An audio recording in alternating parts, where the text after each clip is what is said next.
ugamije guhonyora ikiremwa inyoko muntu. Urumva ibyaha barimo barakora ibyaha bihamije kwica abantu bagose bene bacu bavandimwe hariya mu Minembwe. Muzi ko babagose bakoze abarundi bubatse igikuta bashyiramo ibirindiro by'igisirikare birenze 70 kuva ku misozi ya Kaziba hariya urenze Nyangezi gato ukagenda ugeza ku kiyaga cya Tanganyika ahitwa Fizi Baraka. Urumva rero babuje abantu kugera mu masoko. Indege yari yabagemuriye imiti barayirashe bayitayeho amabombe. Bo bonyine bamaze kubagota ubu bagenda baminjiraho amabombe bakoresheje indege z'intambara za Sukhoi 25 bakoresheje amadrone y'ubwoko bwose ko muyazi. Amadrone yakoreye mu Bashinwa yitwa CS4, hari yakoreye muri Turukiya, hari yakoreye muri Indonesia. Yose bajya kuyagura ku mafaranga y'igihugu cya Kongo, bakaza bakaminjira amabombe kuri abo baturage bamaze kugota. Igishya rero cya nyuma hari Uburundi bwateretse intwaro zikomeye artillery mu migi yabo y'Ibujumbura. Hari ahitwa Rukana hafi ya Ruhwa, hari ahitwa mu Binyange, hakaba ahitwa ku Kabadage hafi ya Rugombo. Aho hose bashyizeho intwaro zikomeye zirasa amabombe ziyarasa mu gihugu cyacu cya Kongo. Abo bantu barashe mu mujyi wa Kamanyola, barasa mu mujyi wa Gatogota, mu mujyi wa Ruvungi, mu mujyi wa Mutarure, mu mujyi wa Sange. Muri Sange ho habayeho ubwicanyi bukomeye kuko ingabo za leta arizo FARDC zasubiranyemo na Wazalendo. Bararwana bigezaho ingabo za leta zibonye ko Wazalendo zenda kubanesha kubamukura mu birindiro byabo. Icyo bakoze babaminjiremo amabombe arabamara, abantu barapfuye benshi cyane mu mujyi wa Sange. Ubwo bwicanyi rero ubwo twashatse kubagezaho uyu munsi. Ibyo byaha byose birakorwa muri iki cyumweru gishize. Urumva niyo mpamvu twavuze ko tugomba guharuguruka tukarengera abaturage basigaye. Abacikacumu bari hariya bose barimo baratabaza bati nyaboneka nimudutabare nk'uko mwatabaye abandi. Niyo mpamvu abayobozi hano babibabwiye bati FARDC na Wazalendo bararwanye baramarana, ubu ngubu bari guhunga ntituje bari kujya. Rero bari gusiga abaturage babereye aho ngaho. Niyo mpamvu hari mu masaha makeya muri bwumve twatabaye abo baturage twabagezeho. Aka kanya hari amakuru avuga yuko iri hafi gufatwa. Ese koko murayifata bimeze uti? Ariko menye tumvise icyo mvuze. Navuze nti ingabo za leta FARDC nizo ngabo z'u Burundi zaje kubafasha. Nabo ba Wazalendo abacanciro mwabonye ko barohamye mu kiyaga, mwarababonye bararohamye mu kiyaga cya Tanganyika. Rero abo bandi barwanye baramarana hagati yabo. Ubu abaturage baraho ngaho nta kibarinze haji. Birasaba rero ko hagira ubatabara hagati rero ya M23 n'u Burundi, dore ko Burundi bwo kwivanga ibibazo byanyu nk'abanyekongo. Aho muraza kubasubiza namwe murasayo bimeze ute? Dore ko bo bigaragara ko hari no kuza kubateza umutekano mukeya nk'abanyekongo. Twarabamaganye muri ya minsi nyine maze kubabwira aho bari bateretse ibihunda byabo bya Rurangiza. Twarabamaganye, twarabandikiye, twabatumyeho tuti ibi bintu bigomba guhagarara. Turakeka rero barumvise yuko hari n'ejo bundi ntabyo bongeye kohereza. Turakeka barumvise ubwo butumwa. Twe turashaka kubana n'abaturanyi neza, batwemereye twabana neza. Urumva naho abakongomani bacu ubu turabwira aba FARDC bareke kwica abaturage. Bariya ba Wazalendo bahaye intwaro none bakaba bazikoresha kubica. Ahubwo bose n'abakongomani bashyira intwaro hasi.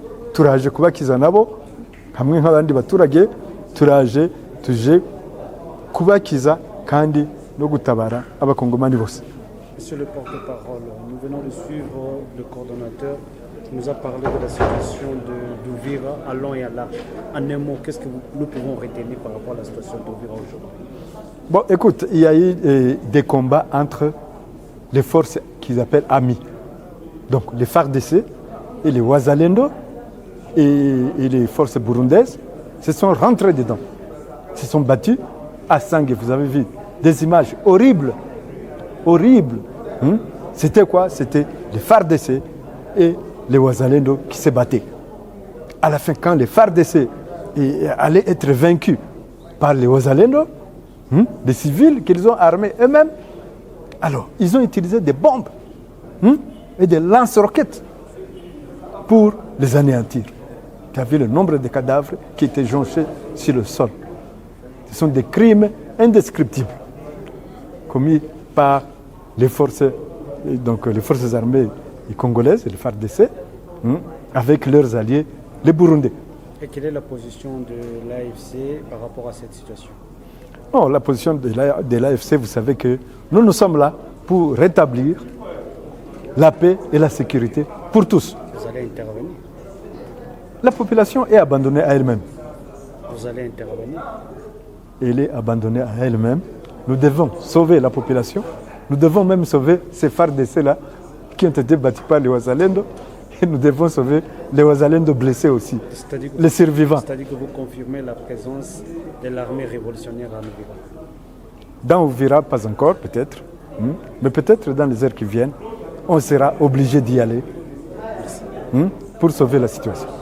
Bon, twebwe icyo cyaduhagurukije ni ukugira ngo dutabare abaturage bari bamerewe nabi hano, yaba muri uyu mujyi, yaba mu mujyi wa Bukavu, yaba mu byaro za Rucuru, za Masisi, za Kalehe, ndetse n'izo za Uvira mu Minembwe. Babwiye ukuntu abantu bari baragoswe, abari bagiye guhaha, abashoboye kubaca mu ijoro bakajya guhaha, mwabonye uko babonye bagarutse bafite n'udutwaro twabo, barabafashe, abagore bafata ku kingufu, urumva, abagore bose n'abakobwa, abagabo barabica, urumva. Rero ibyo bintu byose bigomba guhagarara, urumva. Nyuma rero icyo abaturage bazifuza nicyo kizakorwa, ndumva n'amategeko mpuzamahanga abyemera. Icyo mwagarutse hano mu nama nyakubahwa Dr. kijyanye n'uko ngo Kongo yashatse kubashyira mu mutego, Kinshasa yashatse kubashyira mu mutego wo kubashora mu ntambara regionale. Yego. Icyo kintu niyo mpamvu mwirinda kuba mwasubiza Uburundi kuri biriya bitero babashiramo cyane. Tugomba kwitonda cyane, tugomba kwitonda. Twebwe turashaka kubana n'ibihugu bituranye byose neza, ko tubana n'Ubuganda, uzi ko ari bwo twegamiyeho hariya za Bunagana, ko tubana n'u Rwanda, twegamiyeho hano za Rubavu, tugashaka noneho n'Abarundi kubana nabo, yuko Uvira yegamiye kuri Bujumbura, ariwe mujyi mukuru wa kiriya gihugu. Wari umutego bashatse kubatega se Felix Tshisekedi? Ni umutego bahuraga intambara ya Goma, dufata Goma, barashe muri Rubavu, Igisenyi, bica n'abantu benshi, urumva. Ibyo bintu rero ntabwo ari byo, ni nk'uko ziriya mbunda, inkoho, umugani wabo, biriya bikoho binini byagiye biruka amabombe biyohereza ikamanyura. Mwabonye ukuntu basenye amashuri, bagasenya ibitaro, za centre de santé, bagasenya insengero z'abantu, amazu y'abantu. Mwabonye bwa bwana bwose bari kwica, twanabibonye n'aha ngaha muri video. Ibyo bintu rero byose bigomba guhagarara. Mwari munaniwe kubasubiza? Ntabwo wari umugambi. Dr. Musa naho mwerekeje Uvira ariho amaso ari, abaturage bagoswe za Minembwe n'Abarundi bo barababande ko ari mwe bahanze amaso nk'abacunguzi babo? Oya, Minembwe twagezeyo, Minembwe turiyo, dufatanyije na Twirwaneho, babonye umuyobozi wa Twirwaneho hano, n'umwungirije arahari, Alex Nkurunziza, bose barahari, turabana nabo, turapanga nabo, turakorana muri byose. Ya mayira yari yarafunzwe, mwamaze kuyafungura, abaturage bari libre? Amayira yarafunguwe, uretse ayo kumanuka muri Uvira yuko Uvira ubu ngubu n'isibaniro biravugwa na ko ziriya ngabo nababwiye nyine ririya huriro Tshisekedi yubatse byo kumufasha muri izi ntambara ese basubiranyemo bari kumarana hagati yabo. amakuru ahari ko mwifuza ko iminsi mikuru yagera mufite Uvira niyo Dr. Twebwe ngewe nkubwire ntabwo twigeze twifuza kugera mu duce dushyashya, niba umujyi ntabwo twifuza kuwugeramo, ariko iryo huriro nakubwiraga ririmo abo ba FDLR n'abo bacancuro n'izo ngabo z'u Burundi baraza bakadushotora, baraza bakatugabaho ibitero tukirwanaho, tukarwana ku baturage, hanyuma bakwiruka tukisanga hahandi tugomba kurinda n'umutekano w'aba bantu bose muri Uvira tugezemo watugaya. Ubu ngubu ndakubwira bose bari kwiruka batazi naho bahungira. Urumva abaturage basigaye bonyine, ni ngombwa ko tuhagera kugira ngo tubatabare. wenda dusuzanya ko hari raporo y'impuguke z'umuryango w'abibumbye zivuga ko ngo ingabo z'u Rwanda zaba ziza kubafasha. Ese icyo kintu bakivuga iki? Hari ingabo z'u Rwanda mu Rwanda? Nababwiye ko imibanire yacu n'ibihugu bituranye nk'uranye yonyine tubona kuri ibyo bihugu ni uko nta mwanzi wadutera aduturutse inyuma, yuko ibyo bihugu bicunga umutekano wabyo neza. Urumva bicunga imipaka, urumva nta mwanzi rero wagera iwabo ngo aturase aduturutse inyuma. Icyo gihe twebwe aho tugomba guhangana nabo abo ba FDLR bahungiye ino n'abandi tukarasa tukarekeza umututu imbere gusa, ntazihari. Je voudrais adresser la question par rapport à la promesse du gouverneur du Sud ici à Kivu, M. Koussi. Je pense que ce n'est pas la première fois qu'une telle promesse est faite. C'est une promesse d'abord vide et sans effet. On en a eu beaucoup tout le long de cette guerre, mais tous ont été suivis par des replis stratégiques de la part du FARDC. Et ce n'est pas non plus la première fois qu'ils engagent des mercenaires ou qu'ils appellent au secours à d'autres armées étrangères. Vous en connaissez sûrement les exemples. Les SAMI-DRC, les troupes burundaises qui sont aujourd'hui en recul.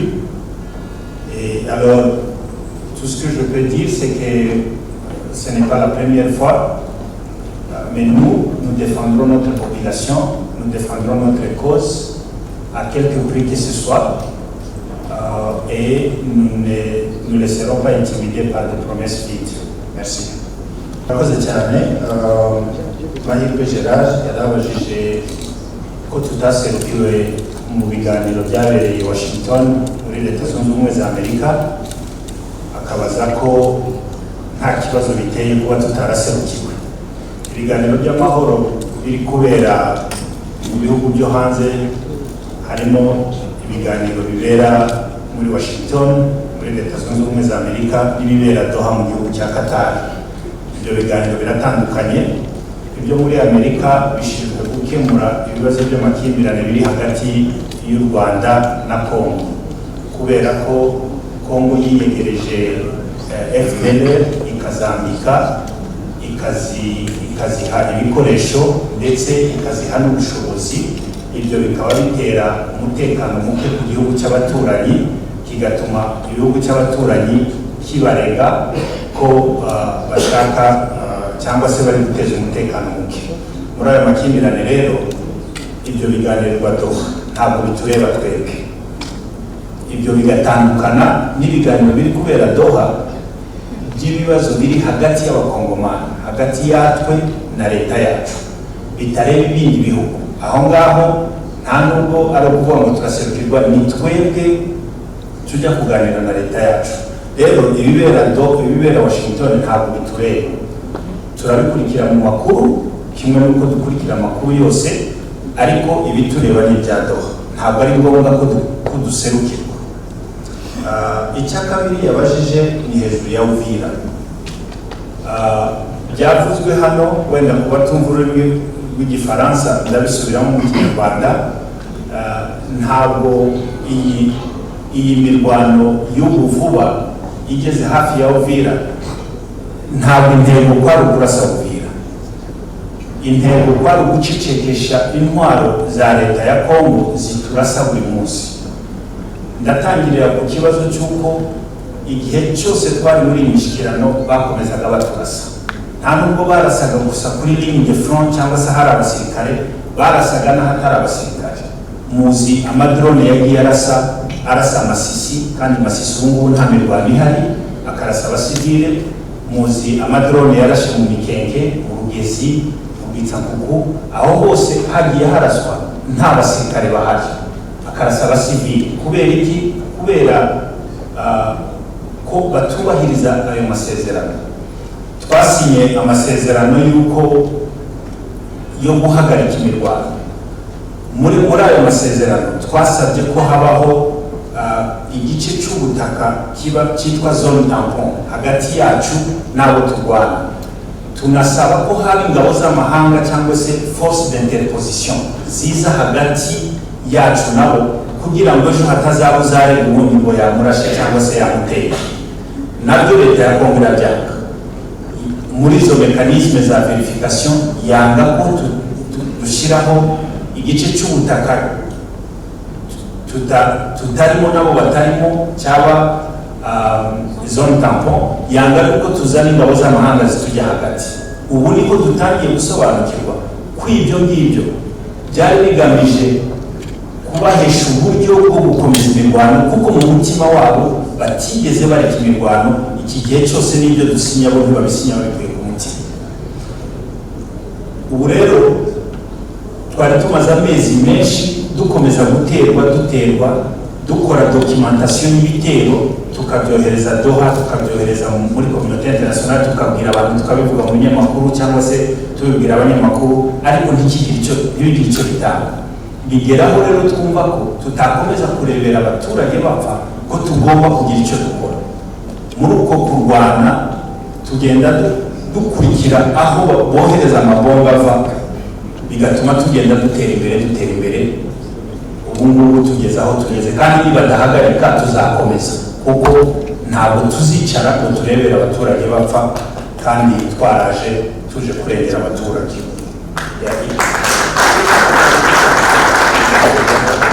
Ikibazo cya nyuma gishingiye ku ngabo z'u Burundi kuva muri Kongo. Reka maze nsubire inyuma gatoya mvuge ko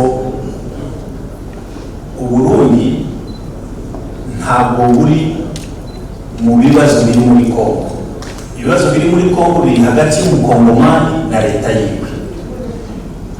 Ibyo twita inkomoko y'ibibazo cyangwa se les causes profondes de conflit ntabwo Burundi burimo. Uburundi buri muri Kongo mu masezerano ya gisirikare bwagiranye na Kongo kubw'inyungu z'amafaranga, pour des raisons purement économiques qui ne profitent qu'à une classe d'individus. Birababaje kuba abarundi bapfira ku butaka bwa Kongo ibihumbi n'ibihumbi, kandi bazira inyungu y'abantu ku giti cyabo. Nta kibazo Burundi buri gukemura muri Kongo uretse kwicisha abantu babo no gutungisha cyangwa se enrichir iyo classe politique y'abantu bakeneye inyungu. Muri communiqué yacu ejo bundi mu cyumweru gishize twasabye Burundi ko bwava ku butaka bwa Kongo. Presence y'abarundi muri Kongo ntacyo yakemuye uretse gutyaza cyangwa se gushoza intambara. Icya mbere baje guhindura intambara ya politike bayigira iy'amoko, birasira ubwoko bumwe. Ubu nyine bari bafite ibihumbi 10, abasirikare ibihumbi 10 muri Haut Plateau. Ni iyihe intérêt national iri muri Haut Plateau yo kohereza abasirikare ibihumbi 10? Muri mugenzi wanjye yabivuze neza, mu Minembwe hatuye amoko abashi, abafurero, abanyitu, ababembe, ariko bafata community imwe gusa bayigira cible. Batanga itegeko ko nta munyamurenge ushobora kuva mu Minembwe ngo ajye mu yindi mu wundi muhana cyangwa mu yindi village yari yose cyangwa ngo arebe isoko kimwe n'abandi. Kugeza n'ejo bundi bafata abagore n'abana n'abasaza bari bavuye guhaha bagiye bihisha banyura mu ishyamba, barabimenya bajya kubatega, hapfa abantu 4, abandi barafatwa n'imizigo irafatwa. Jewe narahamagaye nabwiye abarundi mugende mufate iyo mizigo mwisake, nimusanga mwisasu rimwe muyisigane, ariko niyo nta masasu musanze mu isukari, umunyu, amavuta n'amasabuni biriya byose bikenewe mubisubize ba nyirabyo, keretse niba ari des mesures punitives mukorera abaturage. Noneho barananirwa, barabisaka, babura icyo batoramo, ariko bangana kubitanga. Uburundi bwakomeje intambara kandi buri muri Congo mu buryo bw'inyungu gusa. Ubu rero twabusabye ko buvamo, ariko kandi nk'uko yabajije abarundi n'abaturanyi tuzakomeza kubana. Ibibazo bihari biri kuri leta y'u Burundi ihari ubungubu idasobanukiwe n'ikibazo, ariko igihe cyose abarundi tuzabana kandi tuzabana amahoro. Murakoze.